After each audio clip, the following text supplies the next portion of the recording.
Welcome back. I'm Ryan, Inglewood Instruments. Today we're gonna, which is the same day as the last video actually, but we're incrementing up our difficulty level on Fix You, Coldplay. As I said before, this is probably one of the most instructionalized videos, songs, or whatever on the internet. So hopefully I'm covering new ground for you folks, especially since it's with a Dulcimer style instrument. This is a river guitar, Dulcimer fretted one from Inglewood Instruments. These are on the docket to launch in mid-2024. So if you're prior to that, feel free to jump on over to the website and sign up for the wait list just so you know what's what. And then if it's after mid-2024, hop on over and see about buying one. All right, enough about that, right? So the last video I showed you was the easier version of things. It was just open strings, or open with the bar chord just going all the way across. It's the one finger chord method I like to talk about there. So we go.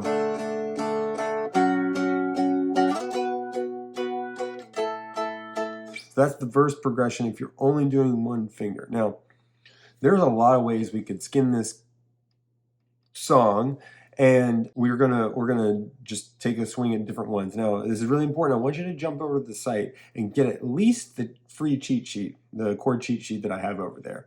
That'll give you some of these things that we're talking about. I'm not gonna slow down deeply because if we did, we'd be here forever. But there's also a paid guide over the website, which does help me out a lot.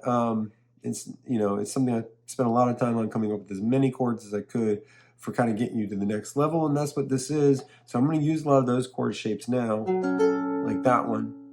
That one's an F sharp minor chord, and we need that because that's the second chord in the verse progression. So the verse progression, you could start open like this. It actually sounds pretty good to begin the song.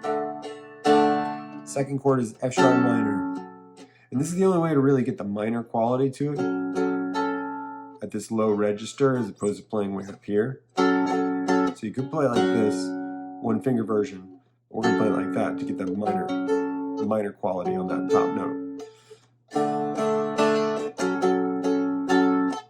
And then you can go to the B minor here, or up here.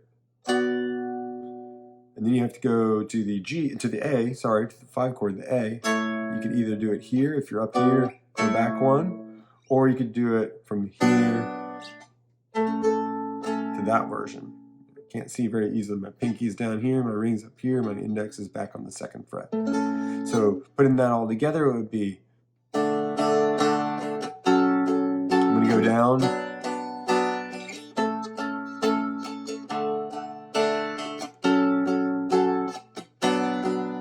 and then I could actually play my A chord right here. But I personally don't think that sounds as good other than adding variety in. I think that this and this version of the A chord sound better. So let's try it with that one instead. All bar chords. When you try your best but you don't succeed, when you get what you want but not what you need, when you try to do something words like this, right? And now I'm going to do it with the other chords.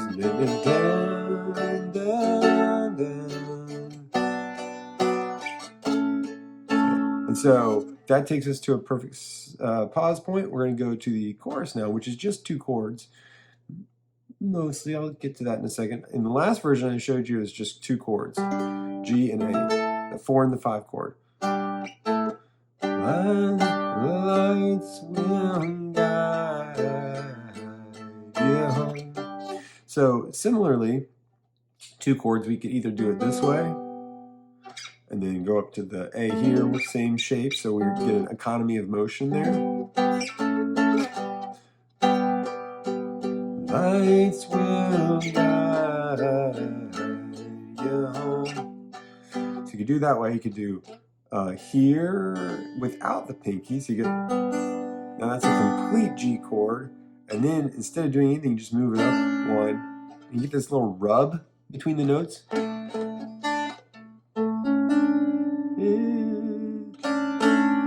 And I like that sound. Sometimes it works really well, and I think for here it does. Lights will guide your home and ignite your bones.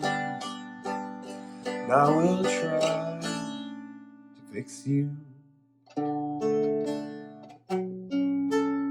All right, so that's the easiest way to play the chorus. There's one little extra thing in there if you want that I hear.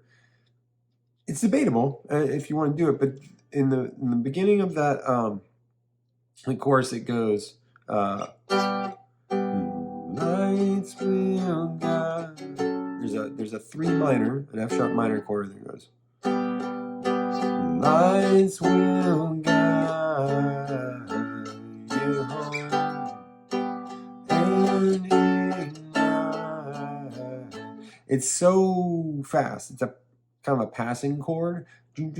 It doesn't spend a lot of time in the sequence, that you could really get away with not having it. I think it's noticeable just barely even in the recording. I missed it one of the times I was figuring this song out. And so you could choose that. Now that's verse, that's chorus. Let's go to bridge. Bridge, we've got all the chords showing up again. As I pointed out before, these are a little easier in that they're longer running. So we're going to do, and I play it like this because it's the 8th notes. It's the beat, every beat plus what's in between the beats. 1 and 2 and 3 and 4 and 1 and 2 and 3, and, right? And that's how they're doing it on the record, right? Just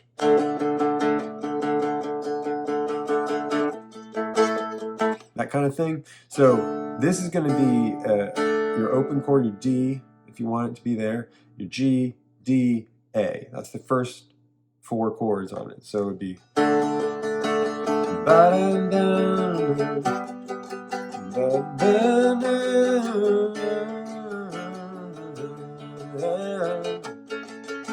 allergies are loving my voice. That's how it starts. There's 2 patterns, more or less, for this bridge, and it's that, we'll call it piece A, and piece B is actually B minor, G is actually B minor, G, D, A. So they're swapping out the B minor for the D at the beginning. So piece 1 is D, G, D, A. Piece 2 is B minor, G, D, A. I'll put those together for you.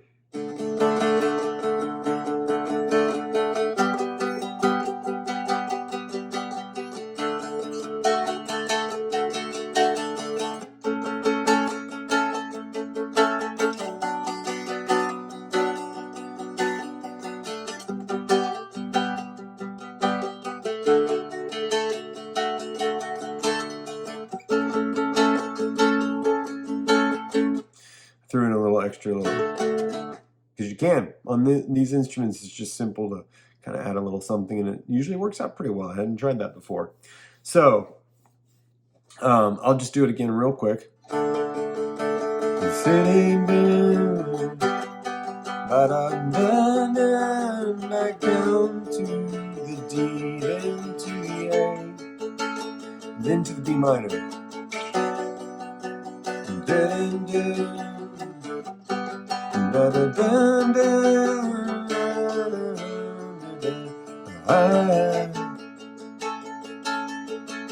All right, so there's one place where they throw in the F sharp minor, which is this one again, instead of the A, and it's at the lyric of "I will learn from my mistakes." So wherever you hear that lyric, it's in the back half of the bridge. Play this instead of the A. If you didn't do it, if you missed it, it'd be just fine, because look at that. Just 1 note's difference right here. Just 1 note difference. So you're going to be fine if you missed that one. I probably would. So that leaves us with the last little bit, which I talked about in the last video, and that is the lick, the little riff thing, we call it. It comes in between the chorus and the bridge, and it's the da da da da da da da da da da. Do I look silly doing that? I bet I do. All right, so it's D to A. You're jumping from the root to the 5th.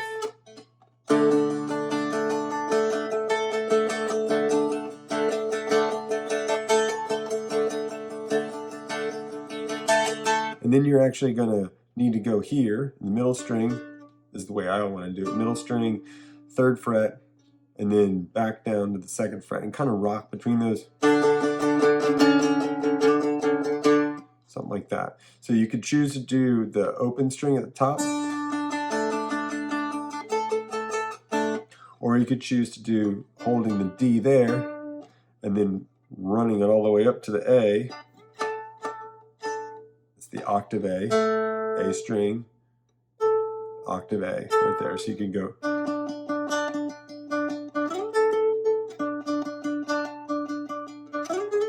And you could even do it just that one note. Now that I listen to it for a second, you can do that instead of having that D droning in the bottom, which I think sounds good too. So you could just strip the whole arrangement. You go, you could do it out of the chorus. You go,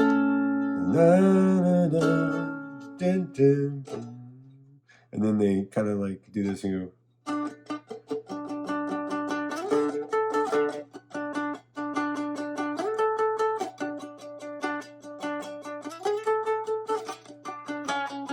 And you bring in all the strings.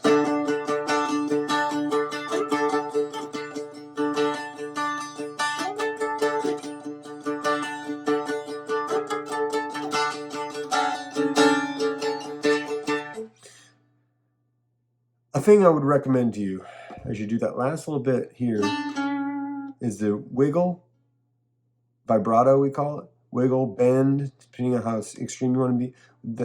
Wiggle that note, isn't it? Because in the recording, he's got the guy who's playing guitar, whose name I should know because he's been in Coldplay, for 25 years or whatever. He is doing a lot of things with what's called delay on the guitar, where it's wishy-washying the notes together. And part of that is that's where it sounds like you got the mixture of notes kind of going back and forth, but you also have the. Can you hear it bending like that? He's doing some of that too, so you've got really the opportunity to go.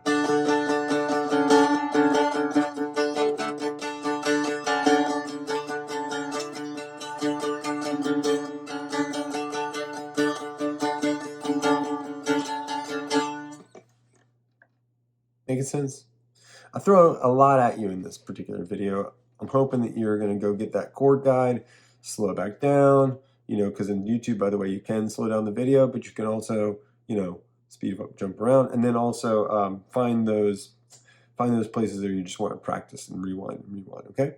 So I'm going to make a separate video where I lock all these things together into performance. I've had a few people say, hey, can you like play the whole song through? I've heard that more than once. Some people say put it at the front. Some people say put it at the back.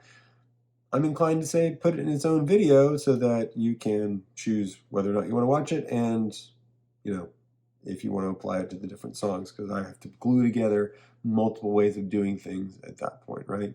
So I hope this has been helpful. And if you've made it this far, feel free to like and subscribe and share. And I know that sounds like every other YouTuber. It's because YouTube really does care about those things, and it helps us be able to do our jobs, which is, by the way, a hobby at this point. And then leave comments, because that's the only way that I know whether or not what I'm doing here is helpful to you.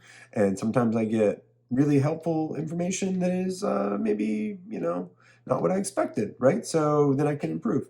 And I'd love to do that so that you can learn more. And this has been a long video. I'm Ryan, Inglewood Instruments. Thanks, bye.